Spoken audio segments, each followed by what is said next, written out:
15 hidden flight secrets airlines are keeping quiet about on purpose. Airlines and airports don't just want your ticket money, they want every extra dollar they can squeeze out of you. From the moment you book online to the moment you step off the plane, there are hidden tricks at play, tricks they hope you'll never notice. But today, we're breaking that silence. These are 15 hidden flight secrets airlines are keeping quiet about on purpose. Some of these will save you money, some will protect your safety, and a couple will honestly make you wonder if flying has been rigged all along. Number 1. Use free hotel shuttles to dodge airport Uber fees. You've just landed after a long flight, you're tired, and all you want is to get to your hotel or back home. You pull up the Uber app, and suddenly your $25 ride has magically turned into $45. Why? Because airports quietly add pickup surcharges on top of the normal fare. Some are as low as $4, but others can sting you for $15 or more, just for the privilege of being picked up at the curb. And that's not including the extra waiting time as drivers fight through traffic, detours, and confusing rideshare pickup zones. Here's the insider trick frequent flyers swear by. Skip the airport pickup entirely. Instead, look for the free hotel shuttles. Almost every major airport hotel, think Holiday Inn, Best Western, Marriott, Ibis, runs a complimentary shuttle to and from the terminals. They're designed for guests, but here's the secret. Nobody actually checks. You can just hop on, ride 5 minutes to the hotel, and then order your Uber or taxi from there. What's the payoff?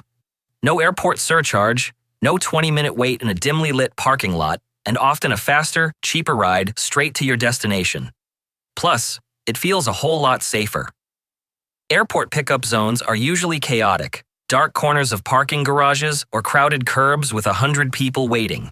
Compare that to a quiet, well-lit hotel driveway where your driver can pull right up to you without honking or circling 3 times. And don't underestimate the luggage factor. Dragging heavy bags across the airport to a rideshare zone can be brutal, but rolling them across a hotel lobby floor? Smooth and easy. So next time you fly, do a quick check before you land. Search which hotels are closest to your airport, note which ones have shuttles, and use them as your escape route. It's one of those travel hacks airlines and airports will never advertise, because the airport makes money every single time you pay that pickup fee. Number 2. Book security time slots to skip the line. Few things kill the excitement of travel faster than dragging your bags into the security line and seeing it snake around the corner. You stand there shuffling forward inch by inch, watching families unload half their life into plastic bins while the person in front of you realizes, only at the scanner, that they still have a full water bottle in their backpack. It's frustrating, stressful, and it feels like there's no way around it, unless you know the secret. Some airports now let you reserve a free time slot to go through security. Yes, free. Here's how it works. The day before your flight, you go to the airport's website, select a time window, and they email you a QR code. When you arrive at security, instead of joining the endless line with everyone else, you head to a special lane, scan your code, and walk right through. No standing behind 47 people slowly unlacing their boots. No rushing and panicking when your boarding time gets close. The crazy part? Hardly anyone knows this exists. Airports like Amsterdam Schiphol, London Heathrow, Orlando, Seattle, Sydney, and Brisbane already have it. It takes 2 minutes to book, but it can save you 20 standing in line. And here's the reason airports don't shout this from the rooftops. The fewer people who use it, the better it works. If everybody knew, the special lane would just become another long line. So it's kept quiet, like an insider VIP trick for the few who've figured it out. This is perfect if you don't have TSA PreCheck, CLEAR, or business class perks. It's basically the poor man's fast lane, only it's not poor because you're still walking past everyone else. Next time you're flying, type your airport's name followed by reserve security time into Google. If your airport offers it, you just unlocked a stress-free way to glide through security while everyone else is still fumbling with their belts. Number 3. The left lane security trick. When you finally reach the security checkpoint, it feels like you've just crossed a finish line, only to find another line waiting for you. Dozens of lanes side by side, all looking equally painful. Most travelers do the same thing. They scan for the nearest open lane, and almost without thinking, they drift to the right. Why? Human nature. In countries where we drive on the right, or simply because most of us are right-handed, People automatically veer right without realizing it. The result? The right side lanes jam up fast, while the ones on the far left stay noticeably shorter. Frequent flyers swear by this trick, and even airport staff quietly admit it's true. The left lanes usually move quicker, even during peak hours. It's the simplest form of crowd psychology. People follow the herd.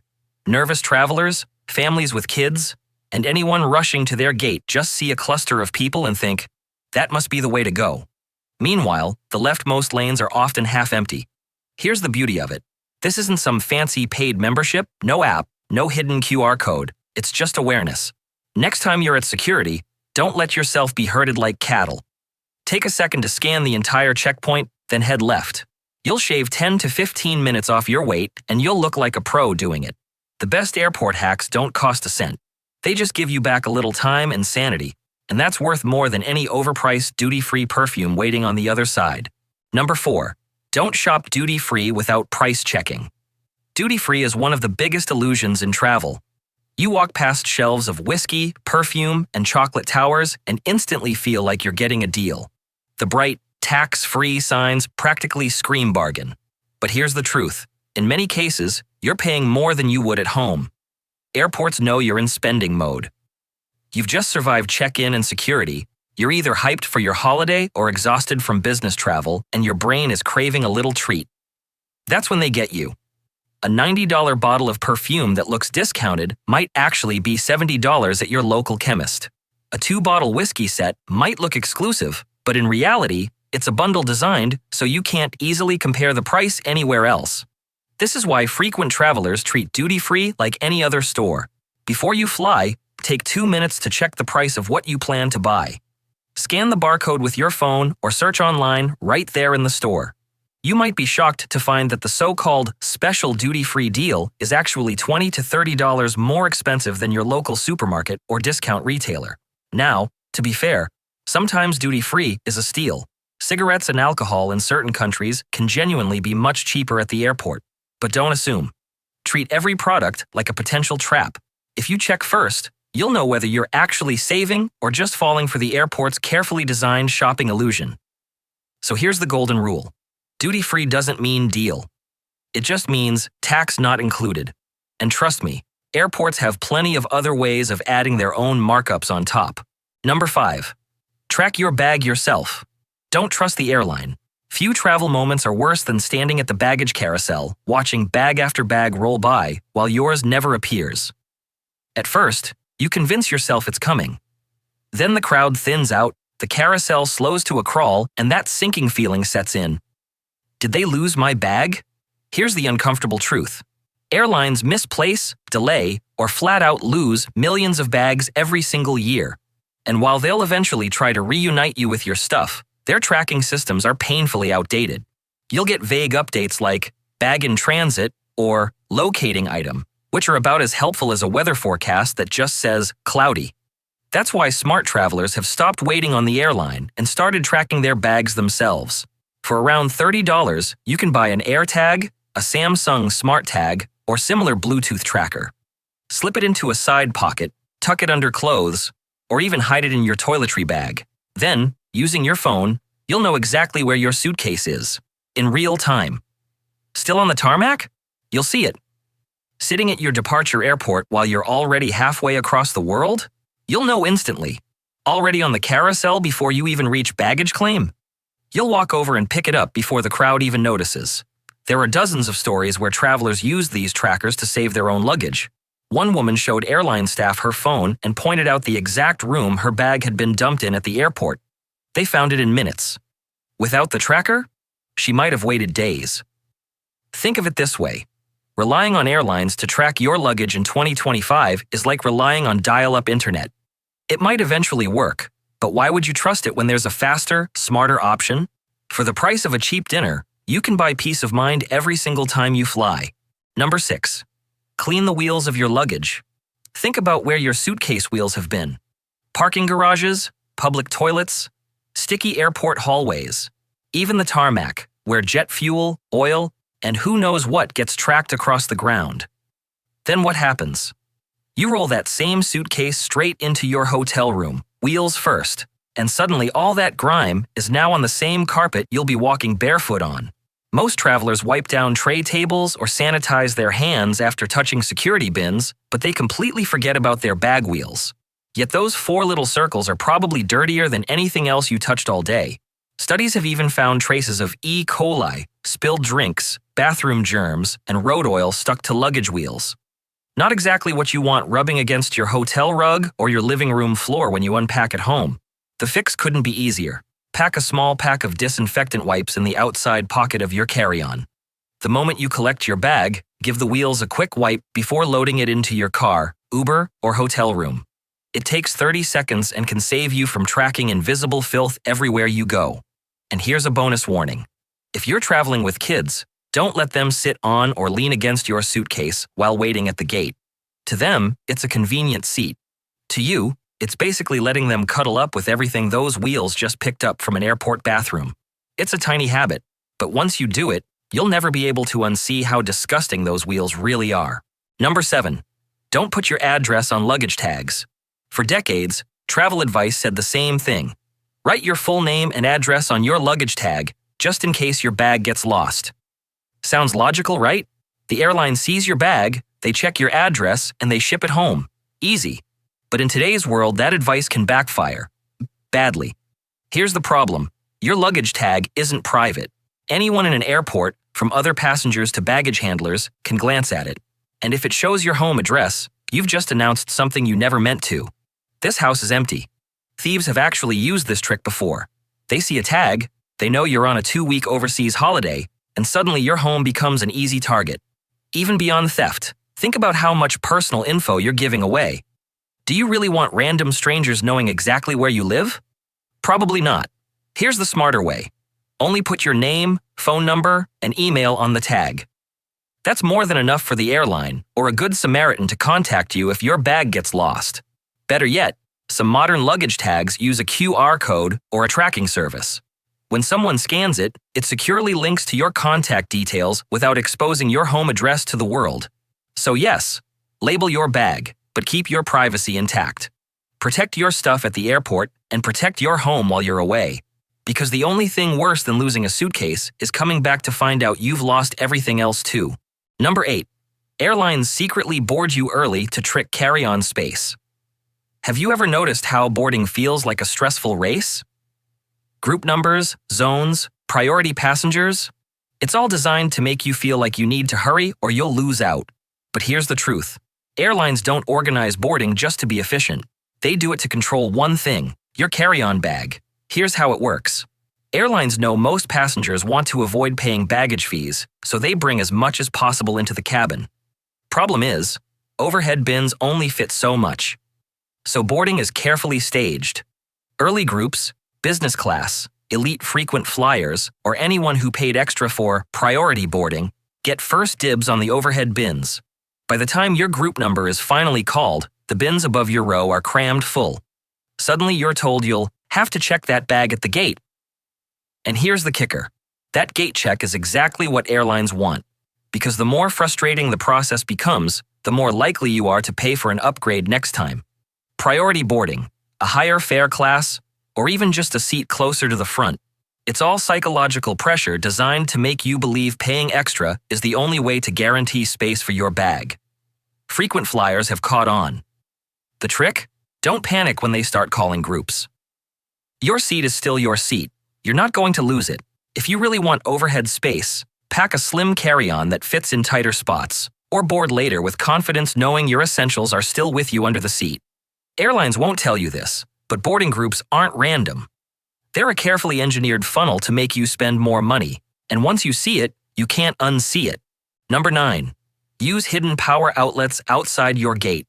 Nothing makes you feel like a desperate traveler faster than sitting at your gate on 3% battery, scanning the walls for an outlet like your life depends on it.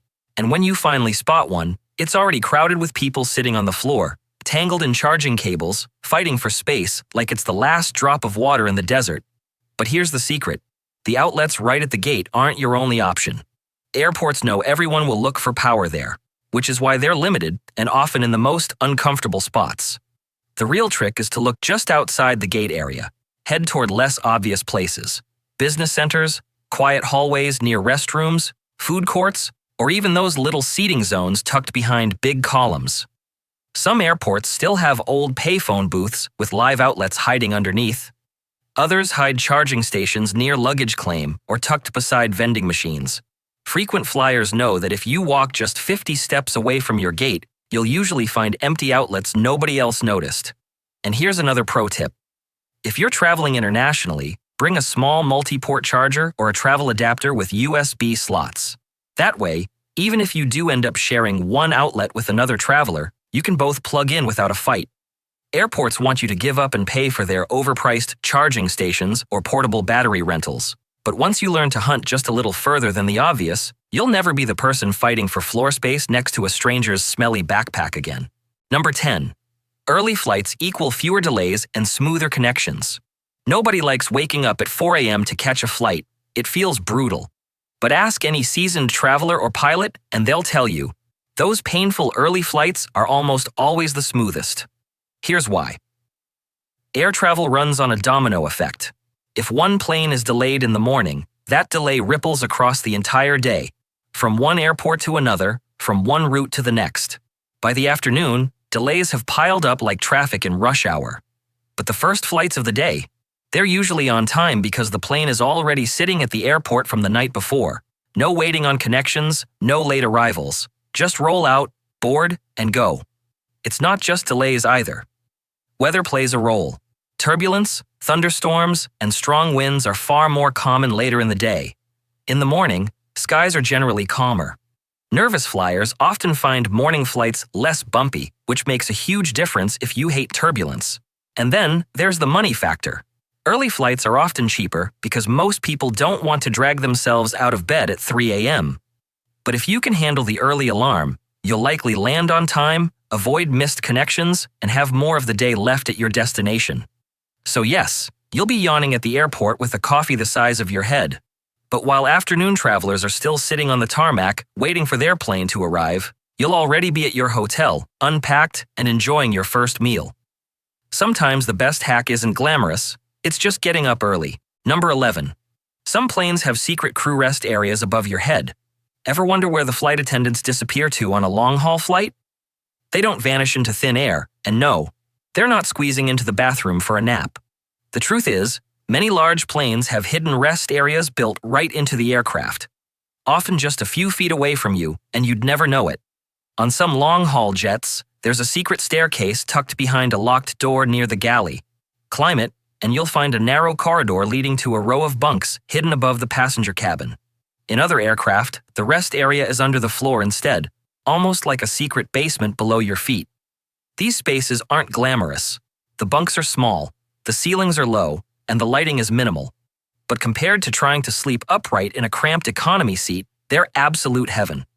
Crews on 10 to 15-hour flights take turns disappearing into these little cabins to get real rest, so they're alert when they're serving you, or, more importantly, if there's an emergency. And here's the wild part.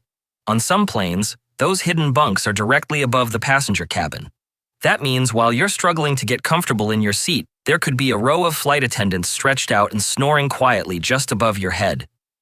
You'll never see the entrance because they're hidden behind coated panels or crew-only doors. But once you know they exist, you can't stop wondering where they're tucked away on the plane you're flying. It's one of those aviation secrets airlines never talk about. Not because it's dangerous, but because they'd rather you focus on your cramped seat than think about the cozy little cabin you'll never be allowed into. Number 12. Psychological airport design tricks that target you. Airports aren't just designed to move passengers from point A to point B, they're designed to move your money. From the moment you step inside, almost every color, sound, and smell is part of a psychological strategy to make you spend more without realizing it. Let's start with the carpet. Ever notice how the floor changes right after security? Many airports switch to soft, patterned carpet in shopping areas. Why? Because carpet slows you down. Hard floors make you walk faster, carpet makes you stroll, and strolling passengers are more likely to browse and buy. Lighting is another trick. Walk past luxury shops and you'll see brighter, sharper lighting that makes jewelry sparkle and watches gleam. Wander near the food court, and the lights dim slightly, creating a cozy vibe that makes you linger over a meal instead of rushing to your gate. And then there's scent marketing. Some terminals actually pump in signature smells, like vanilla, citrus, or fresh coffee, to trigger positive emotions. Ever walk past a cafe and swear it smelled amazing even though nothing was cooking? Chances are, that wasn't food. That was a carefully crafted scent designed to pull you inside. Even the layout is rigged. Duty-free shops are almost always placed immediately after security, forcing you to walk through them whether you plan to shop or not. Narrow walkways funnel you past high-profit displays. Signs and arrows subtly direct your flow, guiding you toward areas where you'll spend more time and, hopefully, more cash. The next time you're in an airport, take a moment to really look around. You'll start noticing the hidden psychology everywhere. It's not just an airport, it's a shopping mall disguised as transportation. And once you see the tricks, you can decide whether you want to play along or keep your wallet firmly in your pocket. Number 13. Why you should never put your bag under the seat in front of you. For years, flight attendants have told us, just slide your smaller bag under the seat in front of you.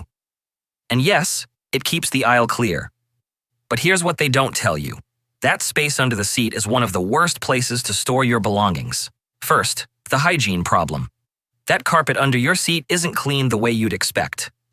Planes get a quick vacuum between flights, but rarely a deep scrub. Which means, what's sitting under there? Spilled drinks, crumbs, traces of vomit, bathroom germs carried on shoes, and all the bacteria from hundreds of passengers who sat there before you. Do you really want your backpack, jacket, or handbag soaking all that up? Second, theft. On overnight or long-haul flights, there are real cases where thieves quietly slide bags out from under sleeping passengers' seats. If you keep valuables like passports, phones, or wallets in there, you're basically putting them on display for anyone walking by. And once a bag disappears into a crowded cabin, good luck getting it back. Third, the lost and gone forever factor. People often think their passport, sunglasses, or boarding pass was stolen, when in reality it just slipped out of a half-zipped pocket while being shoved under the seat. By the time you realize, you're already off the plane, and those items are gone. And finally, your own comfort. Flying is cramped enough. Stuffing a bulging backpack at your feet just means less legroom, worse circulation, and a higher chance of swollen ankles on long flights. Here's the smarter move. If you must keep something under the seat, use a slim tote or a small organizer cube with just your essentials. Charger, meds, headphones, water. Keep your main bag in the overhead bin. If you're planning to sleep, clip your tote or bag strap around the seat frame with a small carabiner. That way, no one can slide it out without waking you up. It's a small change, but it could save your valuables, your comfort, and maybe even your whole trip. Number 14. The hidden city ticketing trick airlines hate. This one feels almost like cheating the system. Because in a way, it is. It's called hidden city ticketing, and airlines absolutely despise it. Here's how it works. Sometimes booking a ticket with a layover is actually cheaper than booking a direct ticket to that same layover city. For example, let's say you want to fly to Denver. A nonstop Chicago to Denver ticket might cost $300, but a ticket from Chicago to Los Angeles with a layover in Denver might only be $180. So you buy the longer ticket, but when the plane lands in Denver, your real destination, you simply get off and never board the second leg. Congratulations, you just saved over $100. Travelers have been using this hack for years, and websites like Skiplagged even help people find these deals. But here's the catch. Airlines absolutely hate it. If they catch you doing it repeatedly, they can cancel your frequent flyer miles, ban you from their loyalty program, or in rare cases, even refuse to sell you future tickets. There are also a few practical risks. You can't check luggage when using this trick because your bag will go all the way to the final city on your ticket. And if your flight gets rerouted to skip the layover, you could lose the chance to exit where you planned. So is it worth it? If you're traveling light with carry-on only and you understand the risks, hidden city ticketing can save you serious money. But it's a gray area hack, and airlines would rather you never even knew it existed. That's why they bury it in their terms and conditions and quietly punish travelers who get caught. Use it wisely, use it rarely, and remember, the more people who figure this out, the more aggressively airlines will fight back. Number 15. Airlines monitor your searches to raise prices. This one will make you look twice the next time you shop for flights. Ever notice how a ticket seems cheap the first time you check, but when you come back a few hours later, suddenly it's more expensive? That's not bad luck. That's by design. Airlines use cookies and tracking data to watch your searches. If you keep looking up the same route, say New York to Paris in June, the system assumes you're serious about buying. So what happens? The price mysteriously inches up. Sometimes just $20, sometimes $100 or more. It's a psychological trick called price anchoring. You see the fare jump and think, I'd better book now before it goes even higher. In reality, the airline is nudging you into panic buying. Here's how to fight back. Always search for flights in incognito mode or clear your browser cookies. Even better, use a VPN so the airline can't pin down your location or habits. Frequent flyers even search from different countries to unlock lower regional prices. The exact same flight can cost less depending on where the system thinks you are. One traveler found their ticket was $200 cheaper when booked from a server in Spain instead of the US. Another noticed that when they switched devices from a phone to a laptop, the higher price suddenly dropped back down. The airlines will never admit this game is happening, but once you've seen it, you can't unsee it. The bottom line, if you're not searching privately, you're giving airlines the upper hand. So next time you're planning a trip, don't just pick a flight, outsmart the system, because the airlines are definitely trying to outsmart you.